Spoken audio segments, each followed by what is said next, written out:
Béni soit celui qui vient au nom de l'Éternel. Ça a été bien toi, Seigneur Jésus, qui est venu en ce nom. Fais connaître qui est l'Éternel, le voir, le magnifier, l'exceller et le toucher sur cette terre des vivants.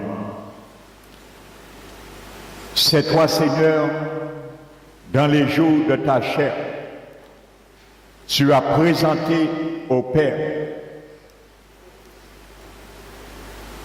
des supplications et avec l'âme pour chacun de nous. C'est pour cela que tu as été exaucé par rapport à ta piété. Et bien que tu sois le Fils de Dieu, tu as appris l'obéissance par les choses que tu as faites pour moi et chacun de nous dans ce lieu. Mais aussi, tu as été élevé dans la perfection, dans la gloire, assis à la droite de la majesté divine. Non seulement tu es venu, l'auteur d'un salut éternel, mais aussi tu as le pouvoir qu'en ton nom, au nom de Jésus, que tout genou fléchisse dans les cieux, sur la terre et sous la terre, et que toute langue confesse que Jésus, tu es le Seigneur, à la gloire de Dieu le Père. Et c'est pour cela, ce que nous avons chanté, nous le croyons de tous nos cœurs, que c'est une réalité, car tu as été glorifié, élevé dans la gloire, dans la perfection, et que c'est toi qui jugeras les morts et les vivants un jour, devant ton trône de gloire, le grand trône de la majesté divine, le trône blanc. Nous nous préparons, Seigneur, pour ce grand jour, car tu nous as promis de juger le monde, les anges, en ta présence et avec toi. Merci encore pour ce moment favorable que nous sommes en train de déguster, qu'il soit pour chacun de nous, nos cœurs, un délice éternel de ta part.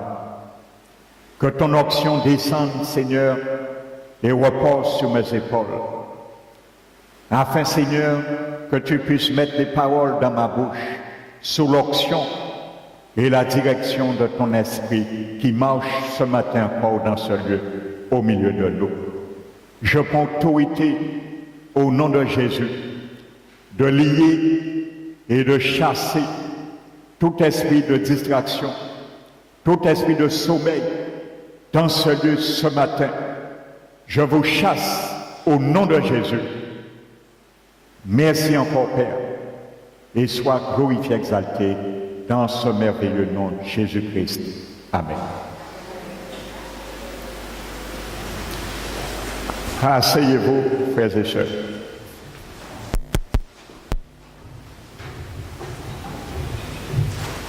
Je vous salue fraternellement dans le nom de notre Seigneur Jésus-Christ. Amen. Donc soyez les bienvenus encore ce matin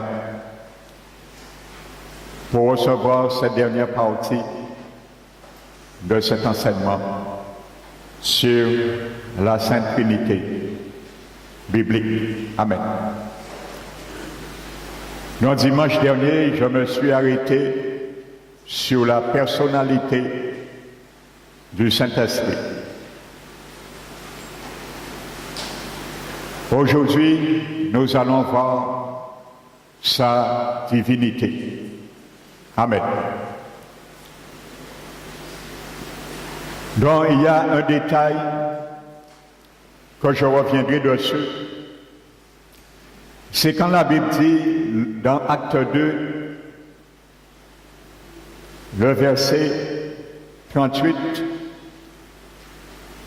que ceux qui ont entendu l'apôtre Pierre prêcher, ils ont eu le cœur vivement touché. Et ils ont dit à Pierre et aux autres, que ferons-nous, frères?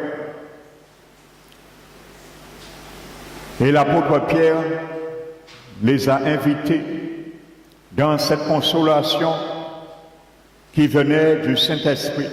Car nous avons vu dans sa personnalité, il est celui qui convainc les cœurs de péché, de justice et de jugement. Donc je reviens sur le mot grec qui est traduit par vivement touché. Donc je disais que ce mot est rare dans le grec et on le trouve dans le Nouveau Testament une seule fois. Amen. Donc ce mot veut dire les piqûres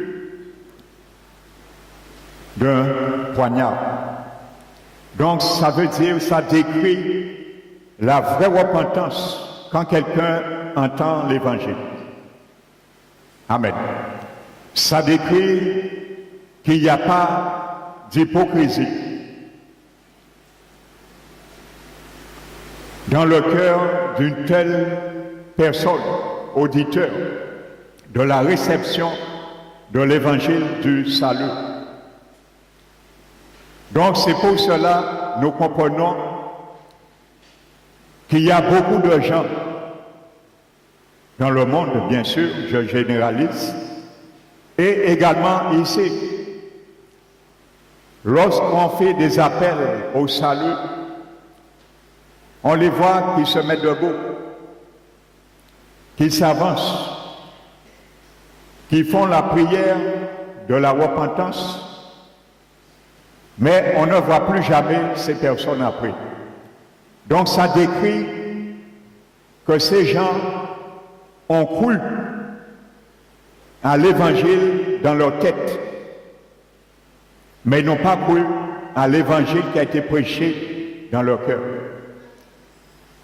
Et nous constatons que ces gens qui viennent, ils ne font faire qu'une prière liturgique, une répétition, mais n'ont rien donné du tout au Seigneur Jésus, en ce qui concerne leur cœur et leur vie.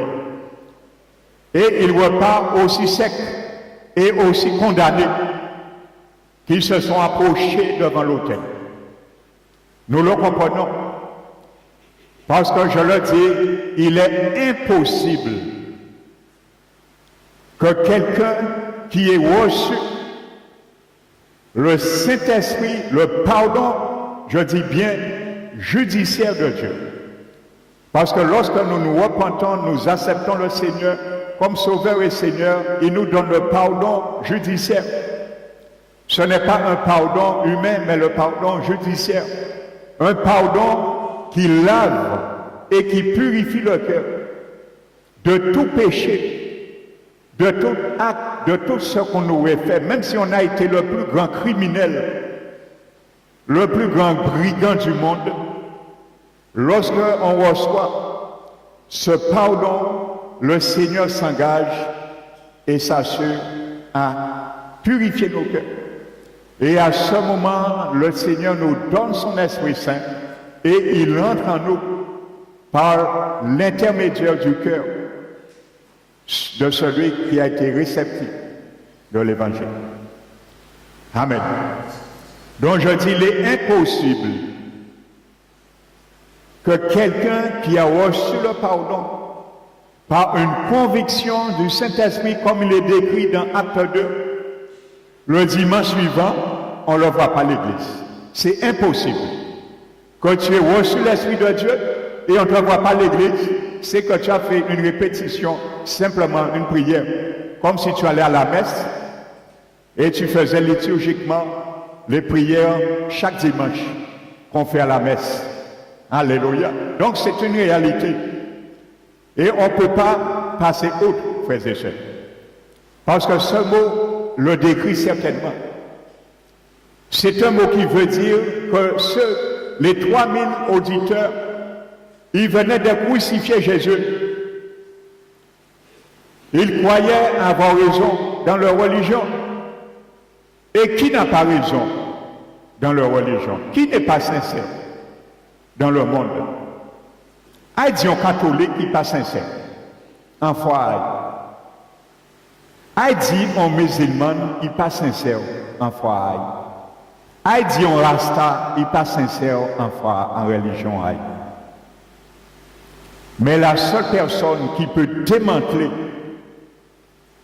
toutes sortes de religions qu'on a acceptées, c'est le Saint-Esprit. Parce que lui, il a le matériel pour ça. Il a la parole pour cela. Et la Bible nous dit la parole de Dieu est un feu dévorant et un marteau qui brise le roc. Lorsqu'on a reçu l'évangile, l'Esprit de Dieu a brisé toute forteresse qui a été établie dans nos cœurs. Et à ce moment, nous sommes vrais et libres pour venir et accepter quoi que ce soit nous coûte. Alléluia. Amen. Donc c'est pour cela qu'on comprend que beaucoup ont accepté le Seigneur et on ne les voit plus jamais. Sinon, les nous rencontrons, nous ne pas rencontrer dans le monde. Ils retournent en habitant. Alléluia. En carnaval à yo. Alléluia. Nous sommes dans ce moment. Haïti, un monde catholique, que carnaval sont mitin diabolique. Yo que dit non, c'est la tradition. Ça fait partie des traditions nous. Parce que prêtre là même qu'a conseillé nous. Ça fait partie des calendriers à programme à la tradition catholique. Alors si prêtre là, pape là qu'a fait, alors nous allons suivre parce que c'est mon ça qui vient de Dieu. Mais malheureusement, Jésus a dit que si un aveugle conduit un troupeau et aveugle a tombé à dans trou, tout là c'est l'enfer. Troupeau là qui a tombé en enfer aussi. Et demain, les jours du jugement, troupeau là peut dire Jésus que c'est pape là ou prêtre là qui mène moi en enfer. Parce que Jésus qui est Dieu, a dit parole en moi, tu dois savoir qu'on va faire et qui ne pas suivre. Parce qu'il est écrit que si on avait qu'à conduire dans un précipice, il tombait ou il tombait aussi. Alors tu dois faire volte-face et faire demi-tour. Alléluia. Donc voici cette réalité que beaucoup d'hommes viennent donner leur vie au Seigneur, entre parenthèses, et ils repartent aussi condamnés. Alléluia. Parce que quand l'Esprit de Dieu rentre en toi, il rentre pour une mission et un but bien défini. C'est pour te retirer d'un royaume que tu étais et pour te mettre dans un autre royaume. Et le royaume de Jésus commence par le culte. Chaque jour de réunion, parce qu'il a bâti son église pour cela. L'église est la mère spirituelle pour les chrétiens. Alléluia, c'est là où on vient se ressourcer, c'est là où on vient se former, c'est là où on vient apprendre à prendre des coups aussi. Nous, les chrétiens, ne prend compte, ils ont déserté les églises. C'est un lieu fort apprendre à prendre des coups. C'est un lieu qui est fait pour ça. Alléluia. Parce que quand tu apprends à prendre des coups, tu apprends à les esquiver. Et tu apprends à avancer et à triompher de tes mauvais penchants. Alléluia. Donc l'église est faite pour cela aussi. L'église est faite pour 4 objectifs. Alléluia. Et c'est décrit dans le livre des apôtres, les actes des apôtres. Alléluia. Jésus mettait tous ceux qui étaient sauvés pour prendre part à la communion fraternelle, à la prière communautaire, aux fractions du pain, la Sainte Seine, et aux enseignements des apôtres. Voici les 4 objectifs de l'Église du Christ. Sans quoi Jésus pas été content à bâtir l'Église. Il était sauvé, il était directeur à Kazao. Après c'est tout. Non. Jésus a bâti son église pour cela. Alléluia. Parce que là, tu excelles dans la grâce du Seigneur. Tu apprends à marcher à quatre pattes. Quand tu es bébé, tu apprends à te relever et tomber, prendre des sauts. Alléluia. Pour qu'un jour tu apprends à te mettre debout comme un bébé qui vient de naître. L'église c'est pareil. Il y a une gestation spirituelle dans nos vies. Alléluia. Lorsque nous sommes nés de nouveau, nous sommes bébés. Alors si nous parvenons dans la mère spirituelle, qui nous dit nous? Vous avez déjà vu un enfant qui naît, il est voué à lui-même, il va prendre les à maman. Bien que maintenant c'est rare, les bébés, et plus que rarement, que souvent, prennent le lait des mamelles, des seins. Alléluia. C'est plutôt le biberon, très jeune. Mais peu importe, il passe à l'état de lait. Prenez un bébé, mettez-le, livré à lui-même, vous allez voir s'il ne va pas mourir. S'il va grandir, et il va manger du fruit à peine du jour au lendemain. L'Église, c'est la mère spirituelle. Quand nous sommes nés de nouveau, par la conviction du Saint-Esprit, il commence à nous faire boire du lait. Et c'est pour cela, Jacques a dit, alléluia, de recevoir le lait pur et spirituel, afin que par lui vous croissiez pour le salut. Il y a un but, un objectif à atteindre dans l'Église. Pourquoi? Pour le salut éternel. Alléluia. Amen. Afin que nous puissions manger un jour, apprendre à marcher, les erreurs nous avons fait, les rectifier, et apprendre à marcher, à manger la nourriture solide et être à l'état d'homme fait. Alléluia. Jésus n'aurait pas mis 5 ministères dans l'Église. Il était à Casasson. Il a mis 5 ministères pour l'édification des saints, pour leur perfectionnement. Alléluia. Amen. Il y a beaucoup de chrétiens aujourd'hui qui n'ont pas encore compris ça. Ils ont zappé sur Internet. Si pas tenir Internet, qu'est-ce qu'ils ont fait? Alléluia. Ils ont prendre toute qualité d'enseignement des détracteurs de l'évangile du Christ. Ils ont prendre mon chrétien Kazayo, chrétien né de nouveau, ni enseignement des pasteurs, ils ont prendre chrétien chrétien Kazayo, pas ailleurs dans pont des réunions, on s'en peut jamais choquer. Mais là, pas choqué, on peut jamais mes frères et sœurs, parce qu'on peut jamais voir. Et là, le jour de l'enlèvement qui est venu, Jésus pas connaître vous. Parce que pas qu'à venir prendre communion et frères et sœurs, qui j'en vais communier avec Abraham, le patriarche, dans la table des noces de l'agneau. Alléluia. Frères et sœurs, je ne sais pas pourquoi je n'ai pas prévu de ça. L'Esprit est souverain. Je me laisse guider par le flot de l'Esprit. Regardez bien la parabole des noces. Jésus a bien fait comprendre que l'homme qui n'avait pas la tenue adéquate pour les noces, il n'a pas fait cocagne. Il n'a pas pété porte là pour te rentrer. Il n'a pas bourré porte, mais à partir là pour te rentrer. Il était dans les noces. Il était là. Il mangeait. Il prenait part. Mais il a été repéré par quelqu'un, le Seigneur. Voici la vie de certains chrétiens. Ils viennent, ils sont à l'église. Ils prennent, ils mangent la parole. Mais ils ne sont pas moins vêtus, moins dévêtus plutôt, de l'habit des noces. C'est ça qu'il faut bien comprendre. Alléluia. Il y a des chrétiens qui viennent à l'église traditionnellement. Ils viennent, ils sont invités. Ils sont acceptés. Ils font partie. Ils mangent la parole. Mais un jour viendra que Jésus dira non. Tu n'as pas l'habit adéquat. Je ne te connais pas. Alléluia. Il était dans la salle. lorsqu'il a été reconnu qu'il n'avait pas un habit adéquat, il était à l'intérieur, il n'était pas dehors. Il n'est pas rentré par infraction, alors que cette parabole nous interpelle. Alléluia.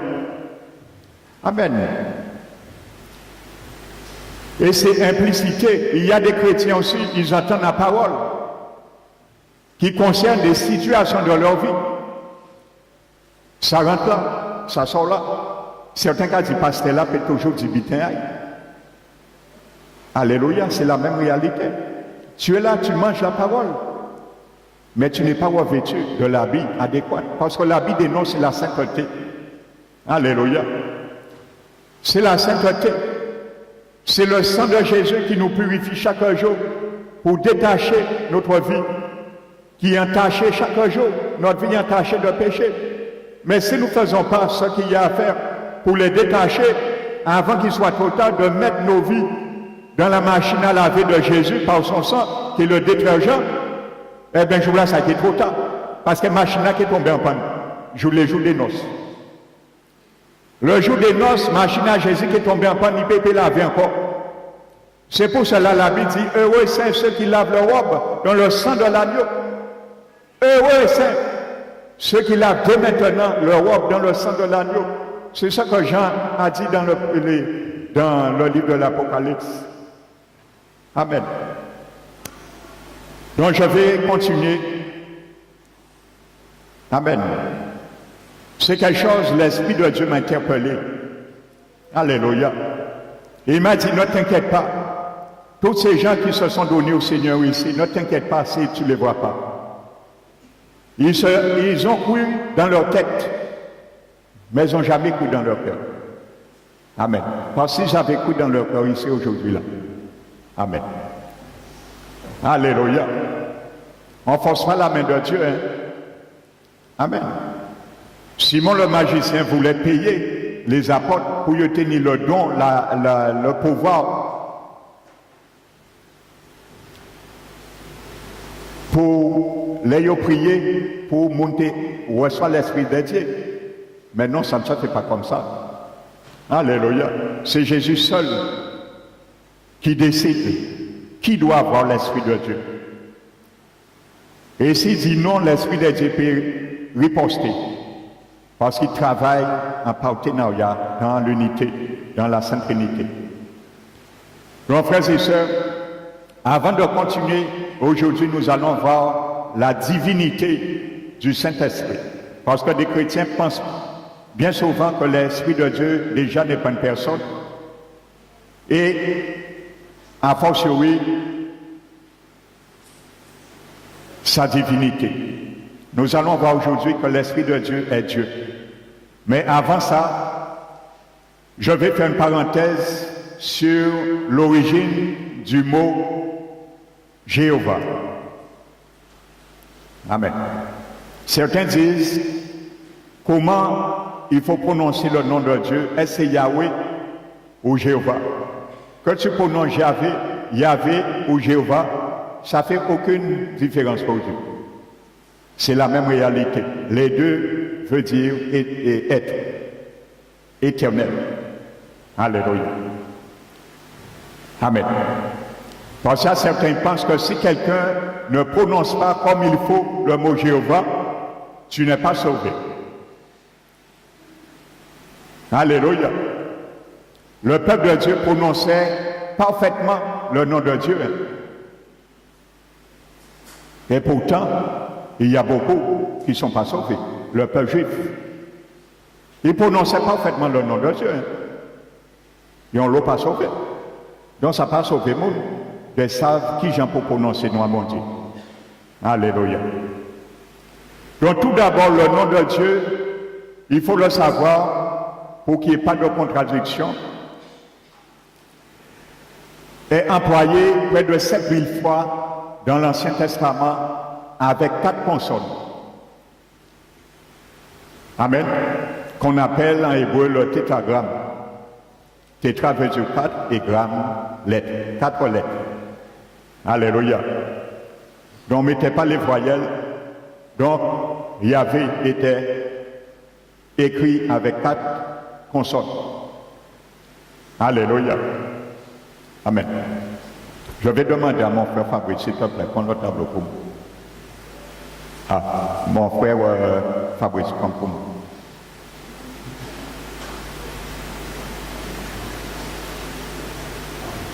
Donc, désigné par le tétragramme, dont le Seigneur s'est toujours révélé, nous l'avons vu vendredi, sous le nom de Yahvé, ce nom propre. Donc maintenant, d'où vient l'origine maintenant du mot Jéhovah?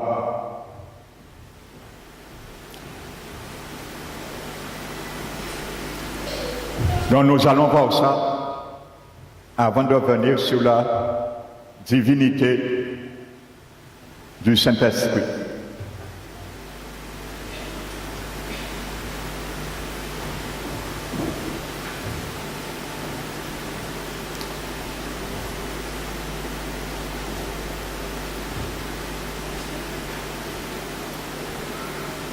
Voici comme ça a été écrit le nom de Dieu. Dans le tétragramme, Yahvé ou Yahweh. Amen.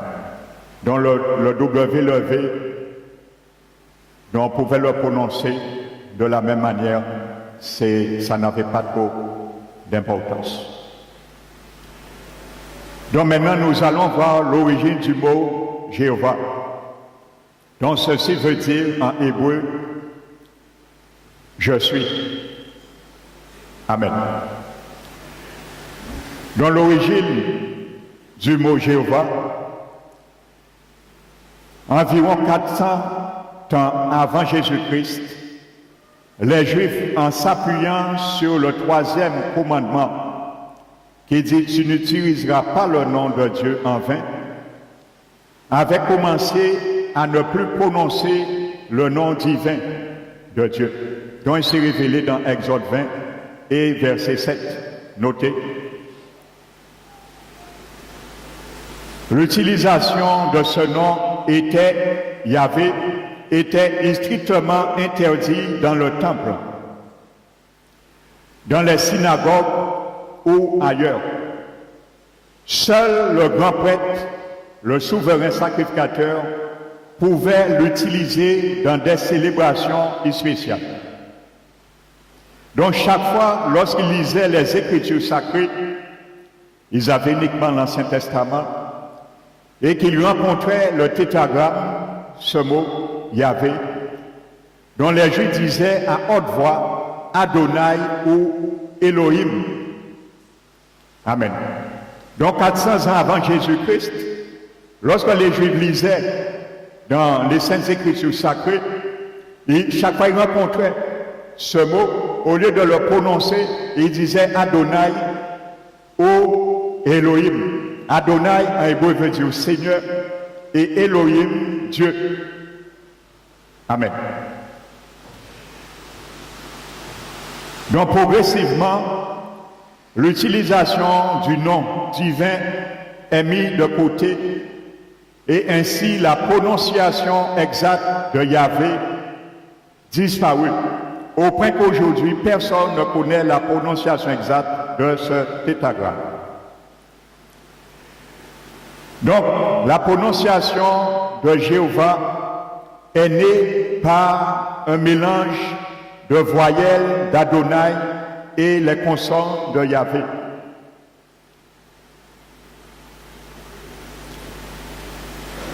Donc, comme mentionné, chaque fois que les Juifs rencontrent le nom divin, ils le prononcent Adonai ou Elohim. Donc, par la suite, les voyelles de ces deux noms substitutifs ont été superposées au tétragramme comme un rappel qu'il faut dire chaque fois Adonai ou Elohim. Donc seulement, selon cette règle, les voyelles d'Elohim et celui d'Adonai ont été écrites sur les consonnes du tétragramme comme il est dans le tableau.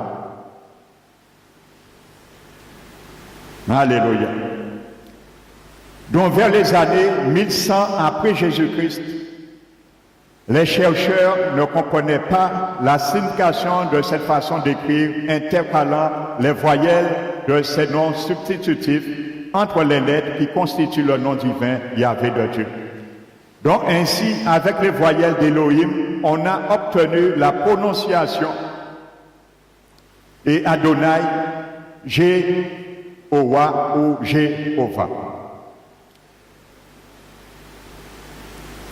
Donc finalement, ils ont adopté cette prononciation. Amen. En intercalant les voyelles E, O et A. Donc ils ont intercalé les voyelles d'Adonai, Elohim, entre les consonnes du tétragramme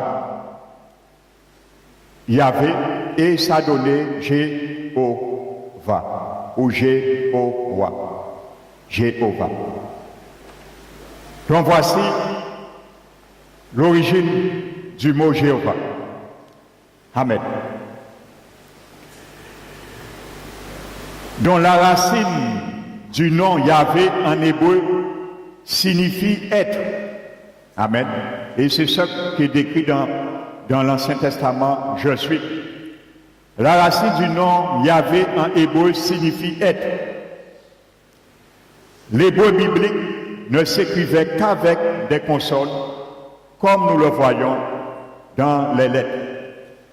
En ajoutant les voyelles E, O, A aux consonnes, nous obtenons le nom de Jéhovah. Alléluia. Donc, dans ce mot, Jéhovah, à titre indicatif, le E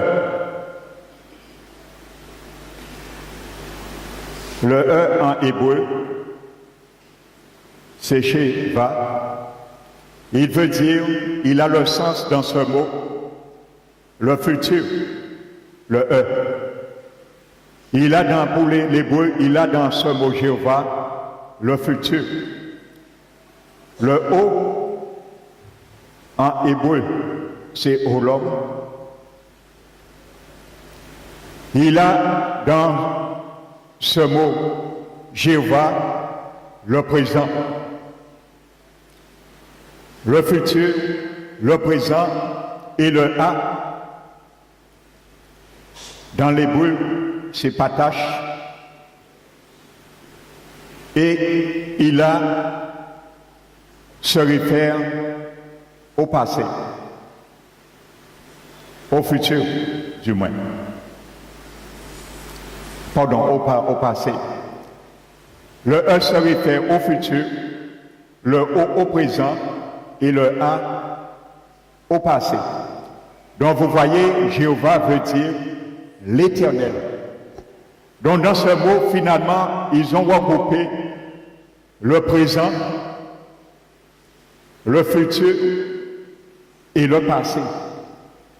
Donc, qui veut dire l'être, l'Éternel, qui est je suis. Il a ramené le passé et le présent et le futur dans le présent. Alléluia. Donc voici ce que ça veut dire, le mot Jéhovah. Donc la signification du nom Jéhovah est donc il sera, il est, il était. Alléluia. Jéhovah veut dire il sera, il est et il était. Donc vous voyez bien que ce mot s'applique à Jésus-Christ de Nazareth. Parce que la Bible dans Apocalypse dit celui qui vient, celui qui était et celui qui est. Alors Jésus s'appelle également Jéhovah. Alléluia. Amen. Parce que le mot Jéhovah veut dire cela. Le mot Jéhovah en hébreu veut dire il sera, il est, il était.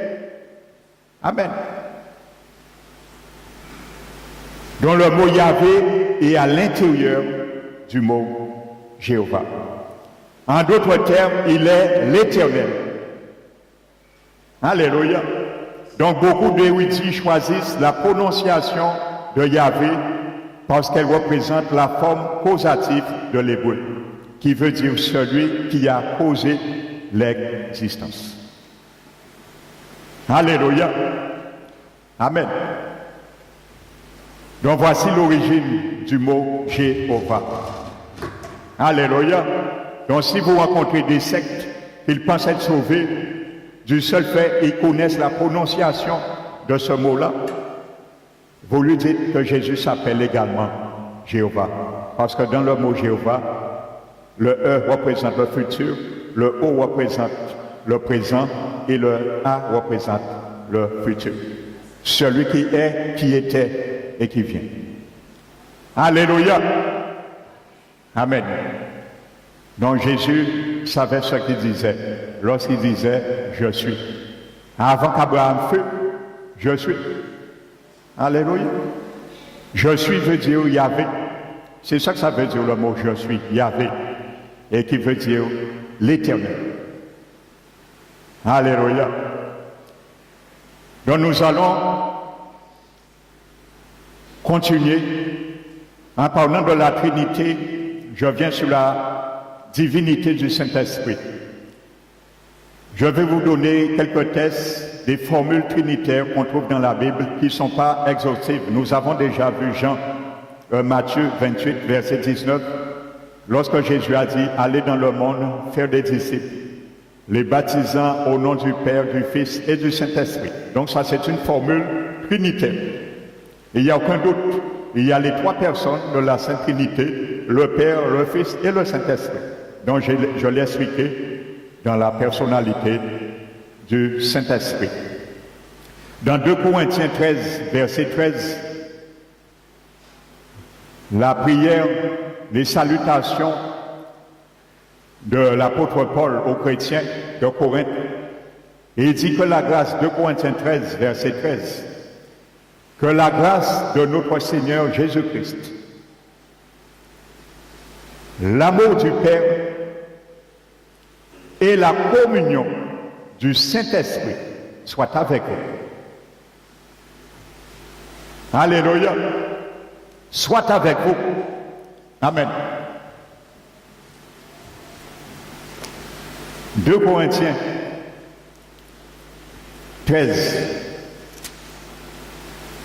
verset 13. Donc si Jésus était le Père, comme la doctrine de Branham, donc la doctrine que Jésus est le tout, il est le Père et l'Esprit Saint vient d'une doctrine d'un homme qu'on appelle Branham. Et cette doctrine, on appelle la doctrine branhamiste. C'est lui qui a amené cette doctrine, qui trouve beaucoup de chrétiens. Alléluia. Jésus n'est pas le Père et Jésus n'est pas le Saint-Esprit. Jésus est lui. Le Père est lui et l'Esprit Saint est lui. Alléluia. Ils sont trois personnes bien détachées de la Sainte Trinité. Et les trois forment un seul Dieu. Et ils sont tous trois dieux en même temps. Donc ça, c'est un mystère, je ne peux pas vous expliquer au-delà de la parole. Alléluia. Amen. Donc regardez quelque chose. Si Jésus était le Père et l'Esprit Saint, le Verbe serait au singulier. Mais la Bible nous montre que le Verbe soit est au pluriel. Donc il y a bien trois personnes distinctes. Que la grâce de notre Seigneur Jésus, alléluia, l'amour de Dieu, le Père, et la communion du Saint-Esprit soient avec vous, dont le Verbe est au pluriel. Alléluia. Dont les trois personnes sont là. Amen. Et également, une autre formule trinitaire dans Éphésiens 4.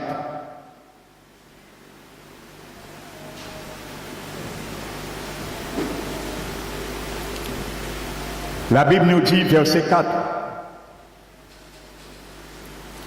Éphésiens 4, verset 4.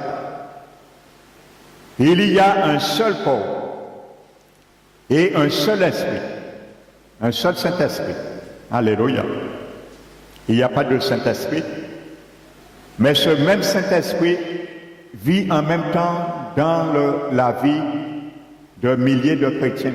Ça encore, c'est un mystère, je ne peux pas expliquer ça. Alléluia.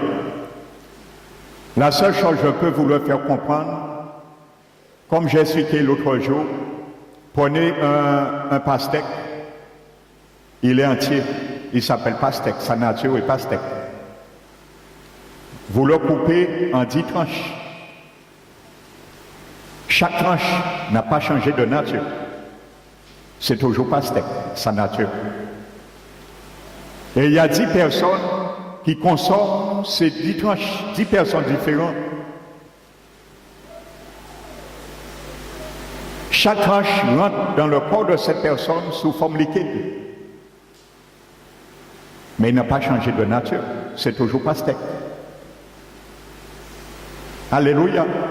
Il est passé à l'état liquide. Mais il s'appelle pastèque. Alléluia. Donc le Saint-Esprit également peut vivre dans des milliards de chrétiens en même temps. Tout en étant une seule personne. Alléluia. Amen. Vous savez, avec Internet,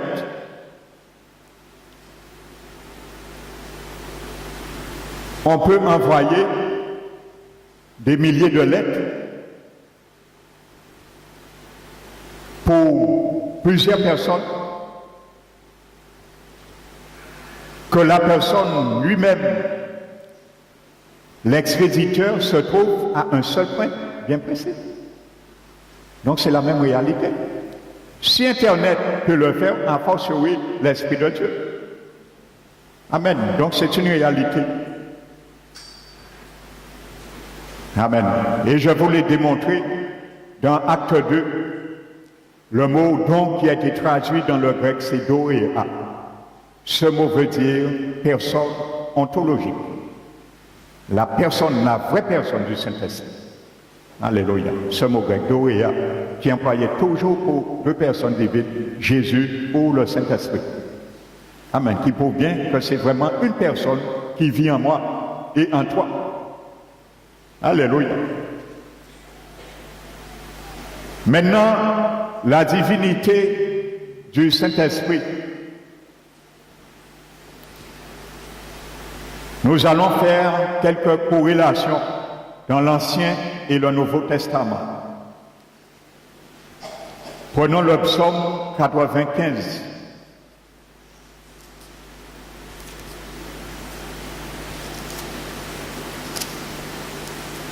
Et là, soyez attentifs.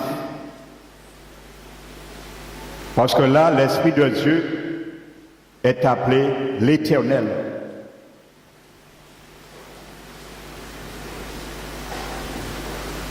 Psaume 95, verset 6.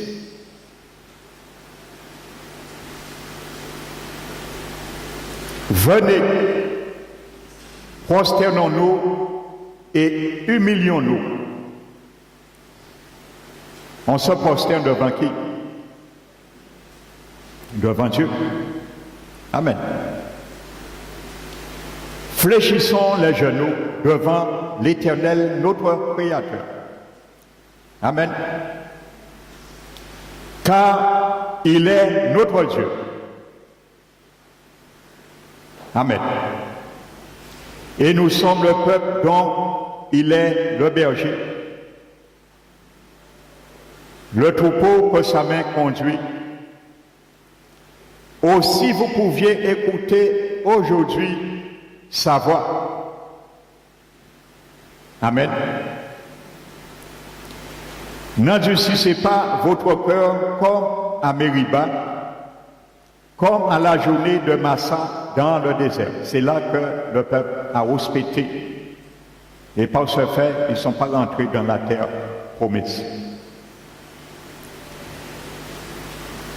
Où vos pères me tentèrent, m'éprouvèrent quoiqu'ils aient vu mes œuvres pendant 40 ans, j'eus cette race en dégoût.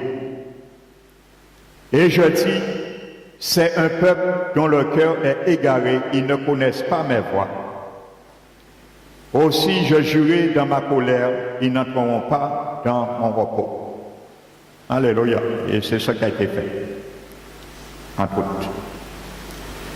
Donc je reprends, la Bible dit bien, fléchissons, prosternons-nous devant l'Éternel, car il est notre Dieu.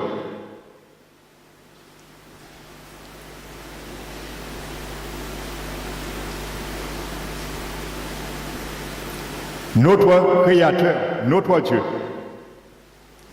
Amen. Nous avons vu déjà dans la divinité de Jésus, Jésus est le Créateur. Alléluia. Pour bien montrer qu'il n'y a pas d'ambiguïté. La Bible appelle qui est-ce qui parle? L'Éternel.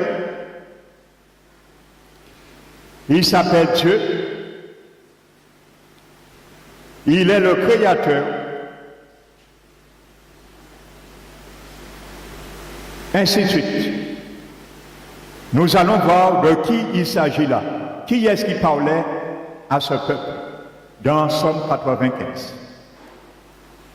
L'apôtre Paul va nous le dire. Alléluia. Nous regardons ce texte et en corrélation, prenons Hébreux, pas l'apôtre Paul, pardon, l'auteur des Hébreux, livre des Hébreux. Parce que Paul, c'est pas Paul qui a écrit les livres des Hébreux. Parce que Paul le dit, il a reçu l'évangile directement de Jésus-Christ. Alléluia.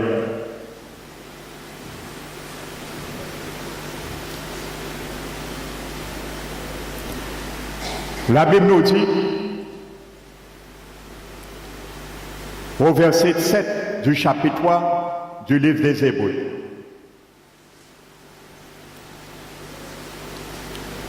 donc si nous voyons, il y a eu une discussion au verset précédent, ainsi de suite. Et maintenant, au verset 7 du chapitre 3, la Bible nous dit, c'est pourquoi, selon ce que dit le Saint-Esprit, alléluia, selon ce que dit le Saint-Esprit, amen. Qu'est-ce que le Saint-Esprit a dit? Aujourd'hui, alléluia, donc il parle bien sûr de Moïse, la maison de Dieu, ainsi de suite. Et il dit, c'est pourquoi, selon ce que dit le Saint-Esprit,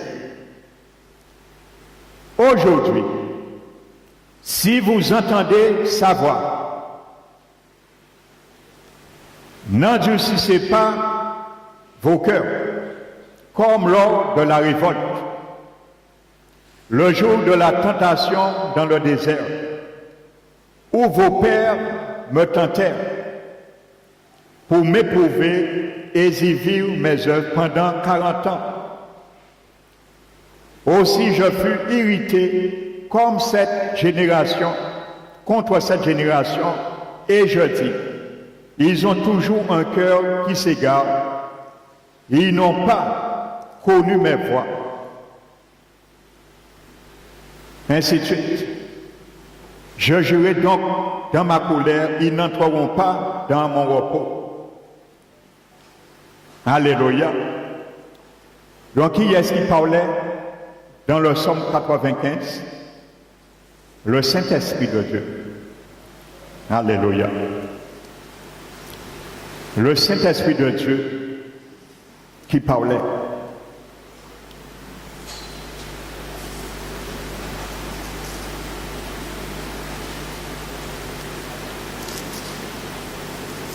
Alléluia.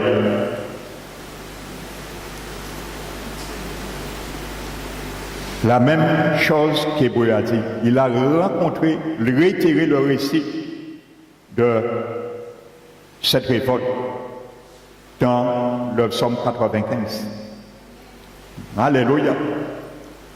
Le Saint-Esprit est nommé l'Éternel, notre Dieu, notre Créateur. Alléluia. Pourquoi la Bible nous dit dans le psaume 95, notre Créateur? Parce que n'oubliez pas que Jésus a parlé et que c'est l'Esprit de Dieu qui a agi. Alléluia. Le Seigneur était la parole, il a parlé, et le Saint-Esprit a exécuté la parole. Alléluia. C'est pour ça dans le livre de Psaume, il est marqué notre Créateur. Alléluia. Parce que si, comme Jésus le Créateur, l'Esprit de Dieu agit comme le Créateur aussi. Et il n'y a pas de mystère. Le Père parfois s'appelle l'Éternel, Jésus l'Éternel, l'Esprit l'Éternel. La Bible dit il y a un seul Seigneur. Parfois la Bible, nous allons le voir. La Bible appelle l'Esprit Saint le Seigneur aussi. Le Père le Seigneur également. Il n'y a pas de difficulté à comprendre ça. Ils sont animés les trois de la même essence. Il n'y a pas de supériorité au niveau de la divinité des trois personnages. Alléluia.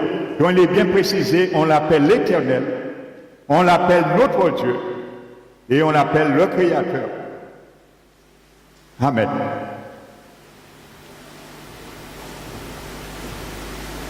Donc c'est confirmé dans le livre des Hébreux.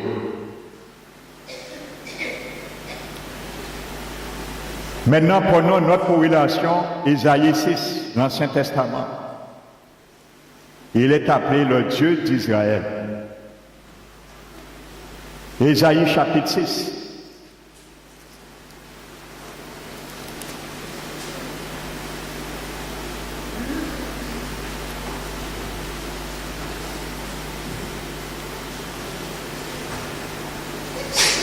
Donc, la Bible nous dit, l'année de la mort du roi Osias, je vis le Seigneur assis sur un trône et très élevé, et les pans de sa robe remplissaient le temple. Alléluia. Donc là, nous savons, il s'agit du Seigneur Jésus, dont nous n'allons pas tout lire. Verset 3, ils s'écriaient l'un à l'autre et disaient, Saint, Saint, Saint est l'Éternel des armées. Toute la terre est pleine de sa gloire. Les portes furent ébranlées dans leur fondement par la voix qui retentissait et la maison se remplit de fumée. Alors je dis, Ésaïe, malheur à moi, je suis perdu car j'ai vu je suis un homme dont les lèvres sont impures. J'habite au milieu d'un peuple dont les lèvres sont impures et mes yeux ont vu le roi, l'Éternel des armées. Alléluia. Donc nous savons là, il s'agit du Seigneur Jésus. Amen. Verset 7. Il en toucha ma bouche et dit, ceci a touché tes lèvres, ton iniquité est enlevée et ton péché est expié. Maintenant, le prophète Ésaïe va entendre une autre personne de la Trinité. Alléluia. Là, il n'y a aucun doute. Jusqu'à ce verset, il s'agit du Seigneur Jésus, assis sur le trône avec le pan de sa robe, ainsi de suite. Verset 8, là, Dieu nous parle d'une autre personne. J'entendis la voix du Seigneur disant, qui enverrai-je? Cette autre personne de la divinité pose une question. Il s'appelle aussi Seigneur, comme Jésus. Mais c'est lui qui pose la question à la Sainte Trinité. Parce qu'il dit, qui enverrai-je et qui marchera pour nous? Alléluia. Il n'est pas seul. Il aurait dit, qui marchera pour moi? Alléluia. Et il y a deux personnes. Tous les deux s'appellent le Seigneur. Jésus-Christ, et nous allons voir, Paul va nous confirmer que c'est l'Esprit de Dieu qui était appelé et qui parlait au prophète Ésaïe. Et c'est nommé le Seigneur. Alléluia. Le prophète Ésaïe répondit, me voici, envoie-moi. Les deux personnes de la Trinité sont mentionnées là. Et le verset 8, il dit, il s'appelle le Seigneur et il parle. Il a une voix parce qu'il est une personne. Et il dit, qui enverrai-je pour nous, pour le Père et pour Jésus? Ils se mettent d'accord. Qui vont envoyer? Et le prophète Ésaïe se proclame, envoie-moi. Alléluia. Donc retenez bien ça. Il y a deux personnes là. Jésus, le prophète Ésaïe voit Jésus assis sur son trône. Le pan de sa robe remplit le temple. Les séraphins l'adorent. Alléluia. Et il touche les lèvres du prophète Ésaïe. Maintenant, l'apôtre Paul va nous dire qui était ce deuxième personne de la Sainte Trinité au verset 8. Actes des Apôtres, chapitre 28.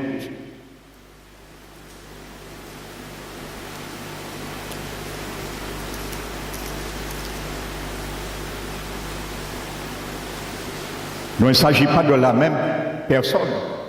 Ils étaient au moins deux. Qui enverrai-je pour nous? Paul nous le décrit, acte 28.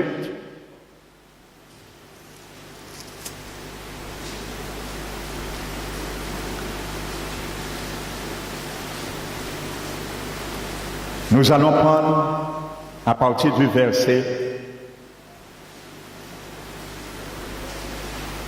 23. Paul est en train de donner un témoignage.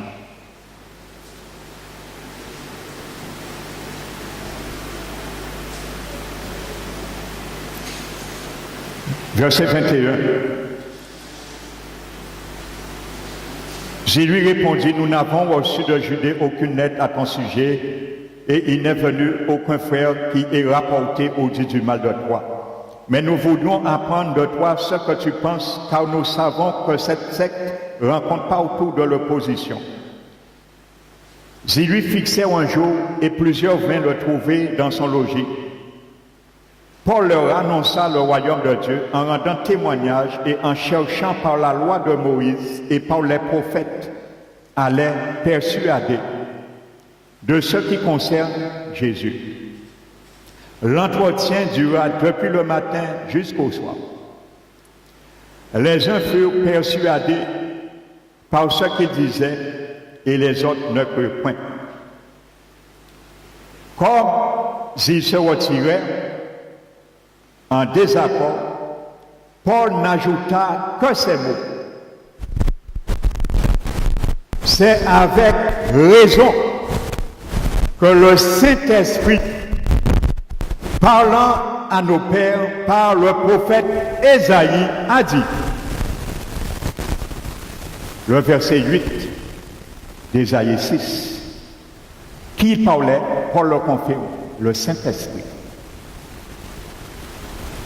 Qu'est-ce que le Saint-Esprit a dit à Ésaïe au chapitre 6, nous venons de lire au verset 8. Va vers ce peuple et dis, vous entendrez de vos oreilles et vous ne comprendrez point. Vous regarderez de vos yeux et vous ne verrez point. Car le cœur de ce peuple est devenu insensible. Ils ont endurci leurs oreilles et ils ont fermé leurs yeux. De peur qu'ils ne voient de leurs yeux et n'entendent de leurs oreilles, qu'ils ne comprennent de leur cœur, qu'ils ne se convertissent et que je ne les guérisse. Alléluia. Nous allons le relire, ce que Paul dit. C'est avec raison que le Saint-Esprit parlant à vos pères par le prophète Ésaïe, a dit,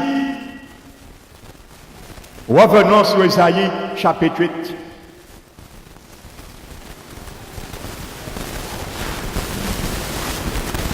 Chapitre 6, verset 8.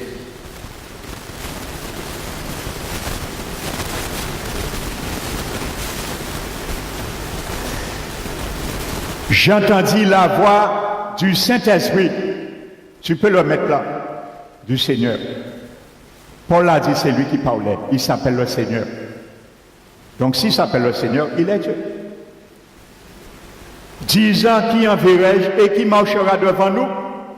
Le prophète répondit, me voici, envoie-moi. Il dit alors, qu'est-ce que l'Esprit Saint dit? Paul l'a dit. Paul a réitéré, il a attesté ce que l'Esprit de Dieu a dit par la bouche du prophète Ésaïe. Il dit au prophète Ésaïe, verset 9, va et dis à ce peuple. Alléluia. Paul qui l'a dit. Donc ce n'est pas ma doctrine ça. Ce n'est pas la doctrine du pasteur Emmanuel. C'est la doctrine du Paul, de l'apôtre Paul, mandaté par Christ. Il croyait à la Trinité. Il croyait que l'Esprit était Dieu. Alléluia. Et il avait la même autorité que Jésus le Père, de parler et de donner des ordres. Alléluia. Donc le prophète Ésaïe est en train de communier avec l'Esprit Saint comme une prière. Donc tu peux prier au Saint-Esprit si tu le veux. Il n'y a aucun problème à ça. Il est Dieu. Parce que lui-même intercède dans nos prières. Par des soupirs inexprimables. Alléluia. C'est une prière. Le prophète est avec lui. Ils sont en communion comme il prie au Saint-Esprit. Il dit, envoie-moi. Il parle au Saint-Esprit. Il ne parle pas à Jésus, il ne parle pas au Père, il parle au Saint-Esprit. Envoie-moi. Donc il est en prière avec le Saint-Esprit. Il est Dieu aussi. Alléluia. Et le Saint-Esprit lui dit, va et dis à ce peuple. Alléluia. Vous entendrez et vous ne comprendrez point ce que Paul a dit. Alléluia. Donc là, vous n'allez pas, c'est incontestable là. On ne peut pas passer à côté. L'Esprit de Dieu s'appelle le Seigneur. Alléluia. Il est Seigneur. Comme Jésus est Seigneur. Et le Père aussi. Alléluia.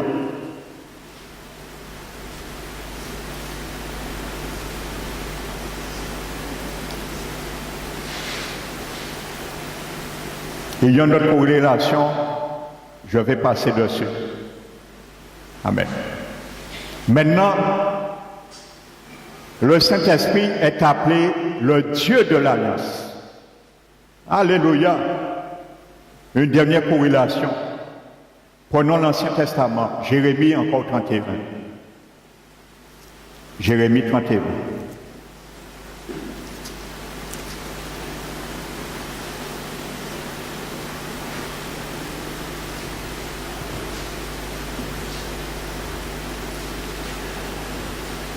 Jérémie chapitre 31, verset 31. Voici les jours viennent, dit l'Éternel, où je ferai avec la maison d'Israël et la maison de Juda une nouvelle alliance. Nous sommes dans cette alliance aujourd'hui. Amen.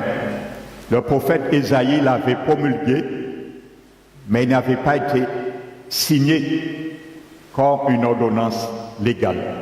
Il fallait attendre 750 ans pour que Jésus puisse signer cette ordonnance et le rendre légal. Et nous sommes aujourd'hui dans cette alliance. Alléluia. Non comme l'alliance que je traitais avec leur père, parce que Dieu a traité plusieurs alliances avec les pères dans l'Ancien, avec Moïse, avec Abraham, avec Noé. Il a traité des alliances et chaque alliance avec un signe, nous le savons. Le signe de l'alliance de Noé, c'était l'arc-en-ciel. Le signe de l'alliance avec Abraham, c'était la circoncision. Le signe de l'alliance avec Moïse, c'était le sabbat. Et nous, le signe de l'alliance avec Jésus, c'est son sang. Chaque alliance a un signe et un gage. Non comme l'alliance que je traitais avec leur père, le jour où je les saisis par la main pour les faire sortir du pays d'Égypte. Alliance qu'ils ont violée. Quoique je sois leur maître, dit l'Éternel. Mais voici l'alliance que je ferai avec la maison d'Israël après ces jours-là, dit l'Éternel. Je mettrai ma loi au-dedans d'eux. Je l'écrirai dans leur cœur et je serai leur Dieu. Et ils seront mon peuple. Celui-ci n'enseignera plus son prochain, ni celui-ci son frère en disant « Connais l'Éternel, car tous me connaîtront, depuis le plus petit jusqu'au plus grand, dit l'Éternel, car je pardonnerai leurs iniquités et je ne me souviendrai plus de leurs péchés. » Alléluia. Donc la Bible nous parle de l'Éternel qui parle. Alléluia. De son alliance. Prenons Hébreux maintenant, chapitre 10.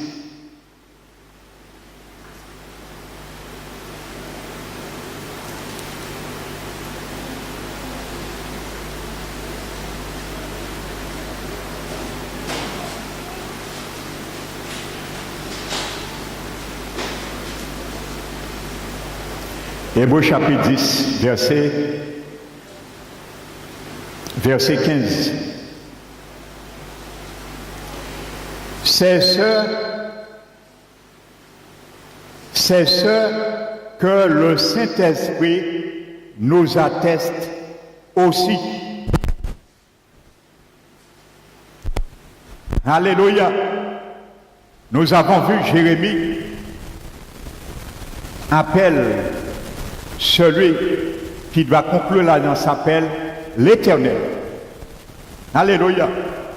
Le livre des Hébreux nous dit, c'est ce que le Saint-Esprit nous atteste aussi. Car après avoir dit, qui est-ce qui parlait par la bouche du prophète Jérémie? Nous avons vu, il a parlé par la bouche du prophète Ésaïe, chapitre 6. Maintenant, il parle par la bouche du prophète Jérémie, chapitre 31. Qui parlait dans la bouche du prophète Jérémie?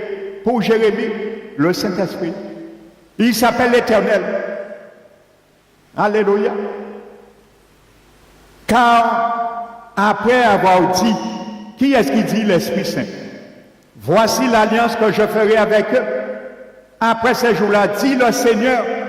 L'Esprit de Dieu s'appelle le Seigneur, l'Éternel. Appon Dieu. Un monde qui a crié Seigneur, Éternel, appon Dieu. Il c'est bon Dieu. Alléluia.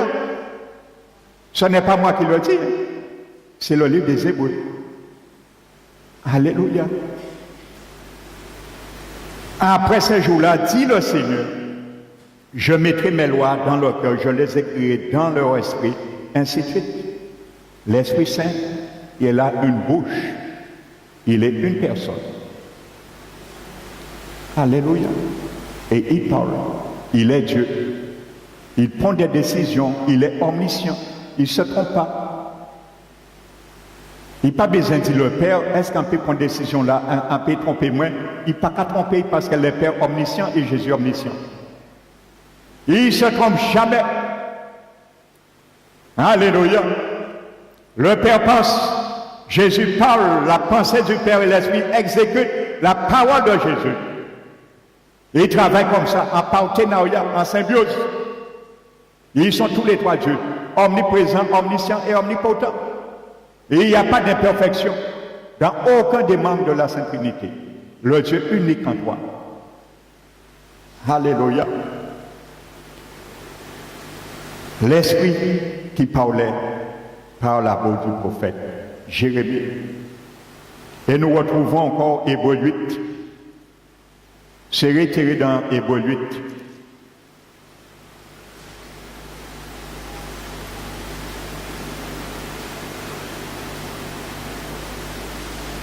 Et nous trouvons cette même parole. Verset 7, Hébreux 8.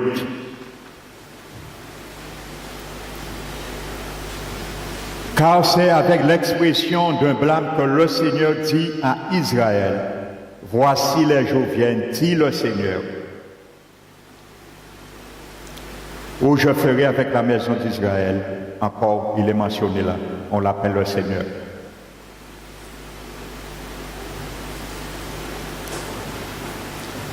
Alléluia. Il s'appelle l'Éternel et le Seigneur. Maintenant, je vais conclure avec une équation.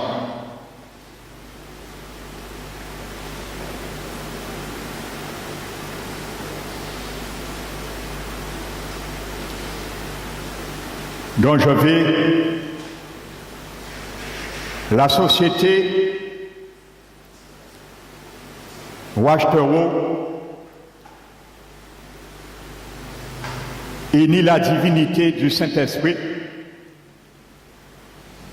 Donc pour nier la divinité du Saint-Esprit, il cite le théologien catholique Karl Halmer pour déclarer, ça c'est leur prétexte, ils prennent ce texte de ce théologien catholique pour agrémenter leur doctrine qui n'est pas biblique. Pour déclarer que le mot tout théos, qui veut dire en grec littéralement Dieu, le Dieu, n'est jamais utilisé dans le Nouveau Testament pour parler du pneuma agion, Esprit Saint. Donc nous allons poser une équation en examinant deux versets qui se suivent, qu'on retrouve le mot tout théos et pneuma agion.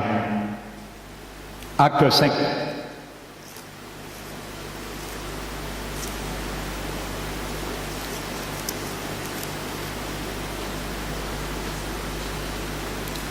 Donc nous allons maintenant poser une équation en examinant ces deux versets qui se suivent. Acte 5, verset 3. Et Acte 5, verset 4.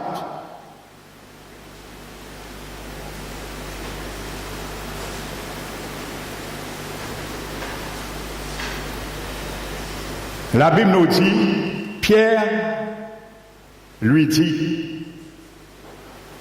Ananias, pourquoi Satan a-t-il rempli ton cœur au point que tu mentes au Saint-Esprit et que tu aies retenu une partie du prix du champ? Tu mens au Saint-Esprit. Alléluia, donc on ne peut pas mentir une chose. Verset 4. S'il n'avait pas été vendu, ne te resterait-il pas, et après qu'il ait été vendu, le prix n'était-il pas à ta disposition? Comment as-tu pu mettre en ton cœur un pareil dessein? Ce n'est pas à des hommes que tu as menti, mais à Dieu. Alléluia. Amen.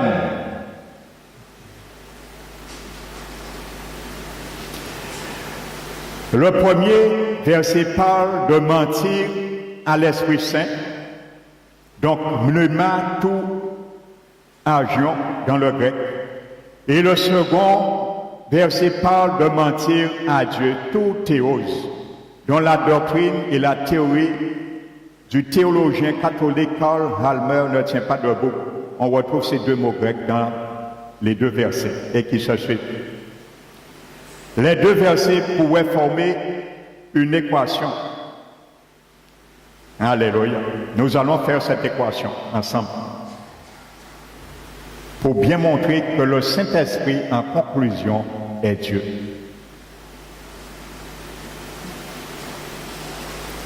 Amen.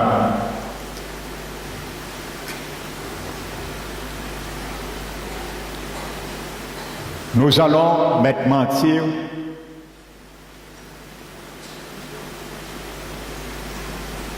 à l'Esprit Saint égale mentir à Dieu. C'est ça que nous avons lu. Amen. Donc, ce n'est pas à un homme que tu as menti, Ananias, mais à Dieu. Donc, quand tu mens au Saint-Esprit, tu mens à Dieu. Alléluia.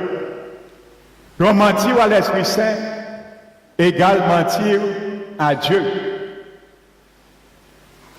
Donc, nous avons cette équation. On va supprimer les termes semblables, comme on le fait dans une équation. Alléluia. Nous allons supprimer les termes semblables. Quels sont les termes semblables, les jeunes? Les mathématiciens.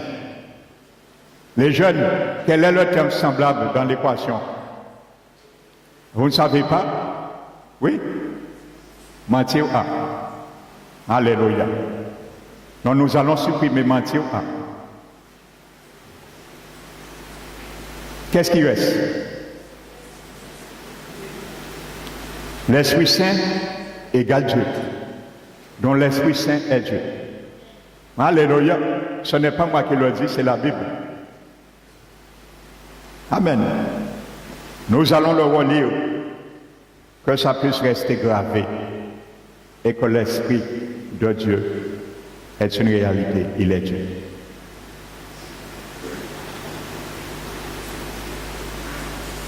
Pierre lui dit, Ananias, pourquoi Satan a-t-il rempli ton cœur au point que tu mentes au Saint-Esprit et que tu aies retenu une partie du prix du champ? Alléluia. Vous savez, il y a beaucoup de chrétiens qui mentent délibérément au pasteur. Je vous dis quelque chose. Lorsque cet homme est loin de Dieu, vous n'avez pas intérêt de lui mentir. Pour votre bien. Parce que ce n'est pas au pasteur que vous mentez à ce moment bien précis, vous mentez au Saint-Esprit. Amen. C'est la même réalité.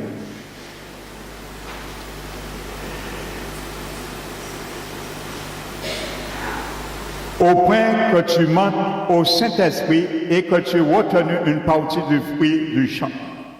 S'il n'avait pas été vendu, ne te resterait-il pas, et après qu'il a été vendu, le prix n'était pas il à ta disposition? Comment as-tu pu mettre en ton cœur un pareil dessein? Ce n'est pas des hommes que tu as menti, mais à Dieu, l'Esprit de Dieu. C'est à l'Esprit de Dieu qu'il a menti. Et l'Esprit de Dieu est Dieu. Alléluia. Donc que le nom du Seigneur soit glorifié. Donc si tu n'étais pas convaincu que la Trinité est une doctrine biblique, je pense que maintenant tu seras convaincu. Ou du moins si l'Esprit de Dieu t'a convaincu. Pas moi, mais l'Esprit de Dieu. Là, j'ai été clair, je vous ai démontré le mot implicité, la Trinité. Le Père est Dieu, Jésus est Dieu, nous l'avons vu. L'Esprit de Dieu est Dieu, il est une personne. Il n'y a aucun doute à ça.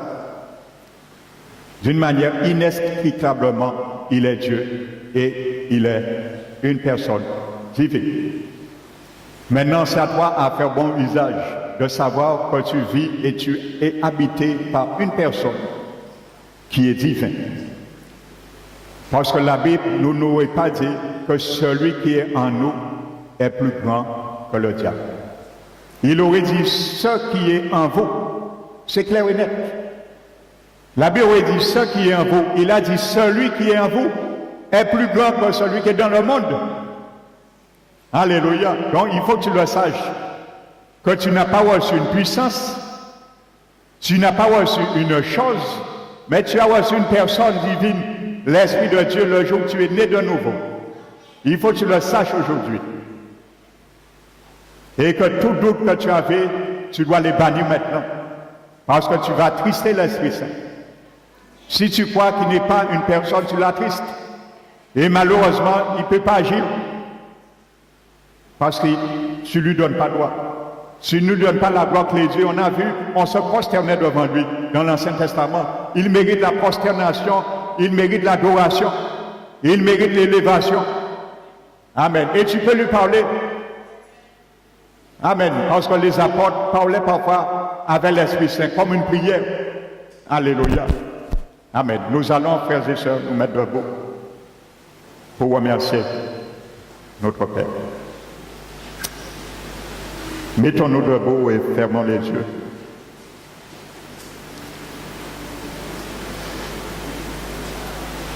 Père éternel, nous t'élevons, nous te bénissons. Merci Seigneur pour tes révélations, car tu as dit c'est la révélation de ta parole qui éclaire.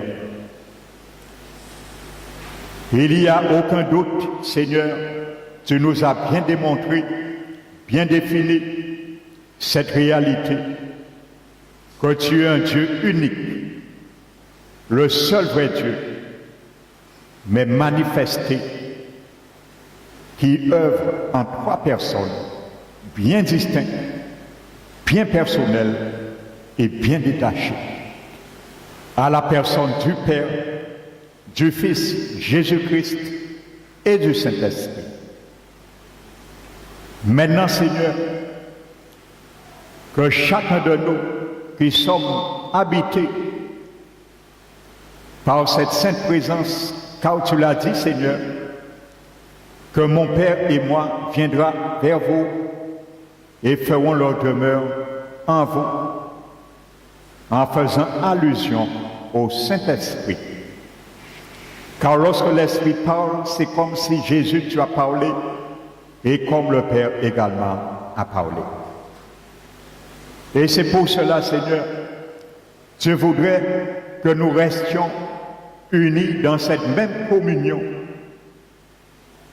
avec ce grand Dieu uni en toi. Car lorsque nous attristons ton Esprit Saint en nous, Seigneur, nous t'attristons. Et lorsque nous t'attristons également, nous attristons le Père. Maintenant, Seigneur, par cette personne qui agit par sa puissance en nous, apprends-nous maintenant à gravir les échelons de la perfection pour devenir à ton image. Afin, Seigneur, que lorsque ton avènement viendra, que toi, Seigneur, tu sois complètement formé en nous, comme tu nous le demandes, jusqu'à ce que Christ soit formé en nous. Tu nous as donné tout ce qui contribue à la vie et à la piété. Pour cela, Seigneur. Je te demande, mon Dieu, que maintenant, tout placard que nous avons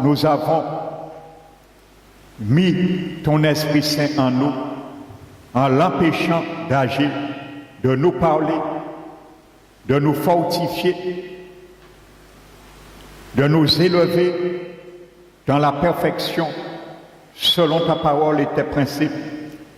Alors Seigneur, nous te demandons maintenant, nous sommes résolus de le donner toute gloire et laisser toutes ces manifestations agir et se manifester à notre égard.